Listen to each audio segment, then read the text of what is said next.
Hello everyone, welcome to another new blog. আজকের ব্লগটা আমি স্টার্ট করছি দুই কন্যার হেসেলঘর থেকে। আগের দিনের ব্লগে আমি দেখিয়েছি যে আমরা সোনাঝুরির হাটে কি শপিং করলাম। দেন সেখান থেকে আমরা দুপুরের খাওয়া দাওয়া করতে চলে আসি এই রেস্টুরেন্টটাতে। এই রেস্টুরেন্টটার নাম ছিল দুই কন্যার হেসেলঘর। এখানে খাওয়ার দাওয়ার আমার খুব ভালো লেগেছে, তো তোমাদের সঙ্গে সেটাই আজকে শেয়ার করব। এখানে আমি একটু নিজের ভিডিও করে নিচ্ছি। আর চলো এবার আশেপাশের অ্যাম্বিয়েন্সটাও তোমাদের সঙ্গে শেয়ার করছি। এই হচ্ছে মেনু, সেখান থেকে আমরা চুজ করে নিয়েছি কি খাবো না খাবো। আর এখানে হচ্ছে টুয়াদি, আর এখানে টুয়াদির মেয়েও ভিডিও করছিল, একসাথেই ভিডিও স্টার্ট করেছি দুজনেই। দেন আর কি চারপাশের অ্যাম্বিয়েন্সটা খুব সুন্দর ছিল, আমরা বেশ এনজয় করছিলাম। অর্ডার প্লেস করতে করতেই আমাদের খাবার দাবার সব চলে এসছে। আমরা এখানে 3টা ভেজ থালি নিয়েছিলাম আর সাথে ছিল 2টো মাটন থালি। যেহেতু অনেকটা বেলা হয়ে গেছিলো, সবারই মোটামুটি খিদা পেয়ে গেছিলো, কেউ আর ওয়েট করতে পারছিল না ছবি তোলা বা ভিডিও করার জন্য। সেদিন মেনুতে অনেক কিছুই ছিল, ধোকার ডালনা থেকে শুরু করে আলু পোস্ত, চাটনি, পায়েস, ডাল, খুবই সুন্দর। আর সাথে আমরা নিয়েছিলাম হাঁসের ডিম আর পোস্তর বড়া, খুবই ভালো ছিল, খাবারগুলো যথেষ্ট টেস্টি ছিল। আর শেষ পাতে ছিল দই, টক দই।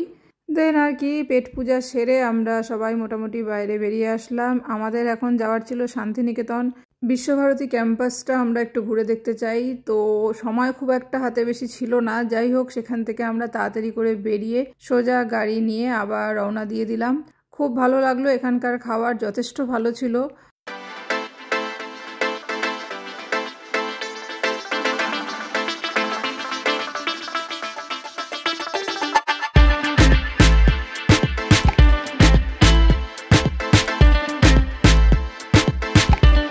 তো আমরা পৌঁছে গেছি শান্তিনিকেতনের সৃজনী শিল্প পার্ক। এই পার্কটিতে চলো তোমরাও আমাদের সঙ্গে একবার পার্কটা ঘুরে দেখো, খুব সুন্দর একটা পার্ক।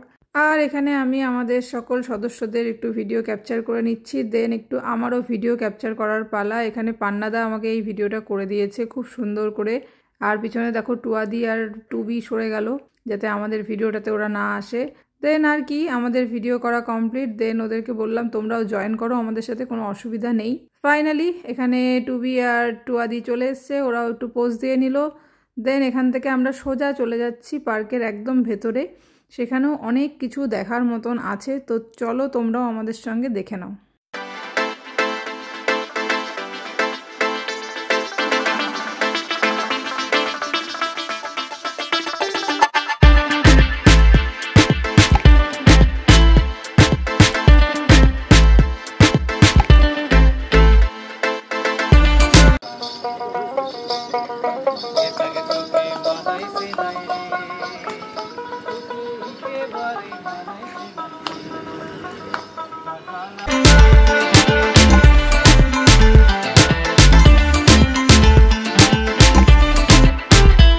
এই জায়গায় আমি অনেকেরই এর আগে ছবি দেখেছি, তো আমারও খুব ইচ্ছা ছিল যে বোলপুরে আসলে অবশ্যই এখানে প্রচুর ছবি তুলবো।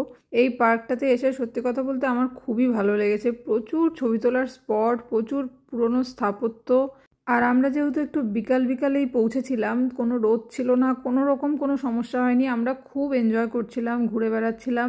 সত্যি কথা বলতে একটু তাড়া ছিল, না হলে আরেকটু সময় ওখানে থাকাই যেত। আমি দূরে অনেক কিছু ক্যাপচার করার চেষ্টা করছি, যতটা সম্ভব তোমাদেরকে দেখানো যায়। আরে ওখান থেকে মানে ওর বাড়ি কোথায়? ওই তো হলো।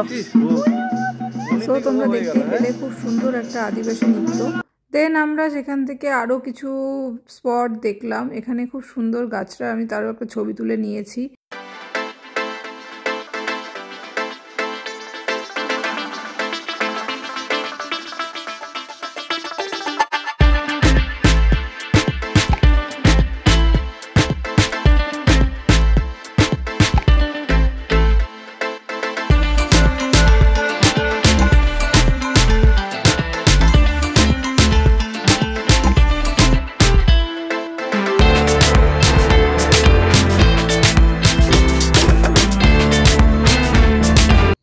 ফাইনালি এখানে আমাদের পার্কটা ঘুরে দেখা কমপ্লিট। আমাদের বড়রা অলরেডি অনেকটা এগিয়ে গেছে, আমরা এখানে ছবি তোলার জন্য, ভিডিও করার জন্য অনেকটা পিছিয়ে পড়েছিলাম।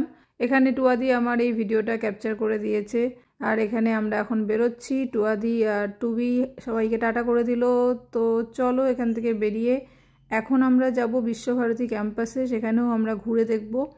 আমরা গাড়ি নিয়ে খুব স্লো মোশনে আগাচ্ছিলাম। চারপাশে অনেক কিছু দেখার মতন ছিল বিশ্বভারতী ক্যাম্পাসে। আমরা ভেতরে আর ঢুকিনি। তো পান্নাদা খুব ধীরে সুস্থে গাড়ি চালাচ্ছিল। আমরা দুপাশের সমস্ত জায়গাগুলোকে ভালো করে দেখছিলাম। সেখানে আমাদের গাইড হিসেবে কাজ করছে পান্নাদা আর টুয়াদি। আমাদেরকে এক এক করে সমস্ত জায়গাগুলো সম্পর্কে বলছিল। অ্যাকচুয়ালি ভালোভাবে শান্তিনিকেতন ঘুরে দেখতে গেলে 2 দিন দরকার হয়। আমরা যেহেতু শুধু একটা বেলার জন্য গেছিলাম, তো সম্ভব ছিল না প্রত্যেকটা জায়গায় ঘুরে ঘুরে দেখার। তাই আমরা এইভাবে গাড়ি করেই সব জায়গাগুলো দেখছিলাম আর বাইরে থেকেই সমস্ত গল্পগুলো শুনছিলাম টুয়াদিদের মুখে। যেহেতু টুয়াদিরা এর আগে অনেকবার এসছে, আমরা ফার্স্ট টাইম গেছিলাম, এরপরে আবার একবার আসার ইচ্ছা থাকলো, তখন অবশ্যই হাতে সময় নিয়ে আসবো।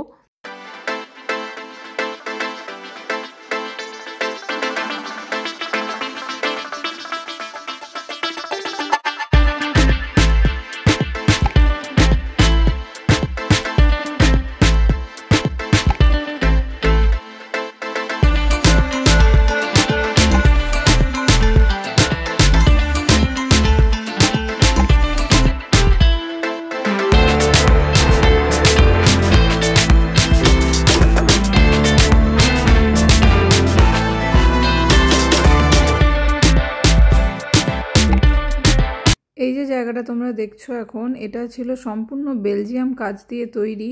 এখানেই নাকি ব্রাহ্ম সমাজের সমস্ত মিটিং হতো। রবীন্দ্রনাথ ঠাকুরের বাবা মহর্ষি দেবেন্দ্রনাথ ঠাকুর ব্রাহ্ম ধর্মে দীক্ষিত ছিলেন।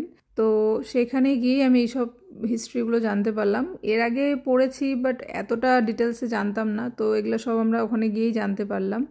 সত্যি বলতে এই জায়গাটাতে আসার ইচ্ছা আমার থেকে গেল। আমাকে আরেকবার অবশ্যই এখানে এসে প্রত্যেকটা জায়গাকে সামনাসামনি ঘুরে দেখতেই হবে। এবার যতটুকু সময় ছিল তার মধ্যে যা সম্ভব সেটুকুন দেখে গেলাম। এরপর অবশ্যই আমি সময় নিয়ে আসব, এসে ভালো করে প্রত্যেকটা স্পট আমি ঘুরে দেখতে চাই। এই যে এগুলো সব হ্যাঁ, ওই যে একজন ছিল দয়ানন্দ সরস্বতী। দয়ানন্দ সরস্বতী, ওই স্কুলটা চালু করেছিল ডিএভি পাবলিক স্কুল, মানে দয়ানন্দ অ্যাংলো বেদিক পাবলিক স্কুল। এগুলো সব আসছিল এই ব্রহ্ম সমাজ, আর্য সমাজ। হ্যাঁ। সো তোমরা শুনতেই পেলে, তো আমাদের মধ্যে এগুলাই ডিসকাশন চলছিল, এই জায়গাগুলোর সম্পর্কেই সব আলোচনা চলছিল। অনেক হিস্ট্রি আমি জানতে পারলাম। আরও জানার ইচ্ছা থাকলো, অবশ্যই এরপরে এসে প্রত্যেকটা জায়গাকে একদম সামনাসামনি দেখে যাব। দেন আমরা এখান থেকে বেরিয়ে পড়লাম। এখন আমাদের বাড়ি ফেরার পালা। এখানে ফেরার সময় লক্ষ্য করলাম বেশ সুন্দর সুন্দর রিসোর্ট রয়েছে। অনেক কটা রিসোর্ট আমাদের চোখে পড়লো, প্রত্যেকটাই খুব সুন্দর।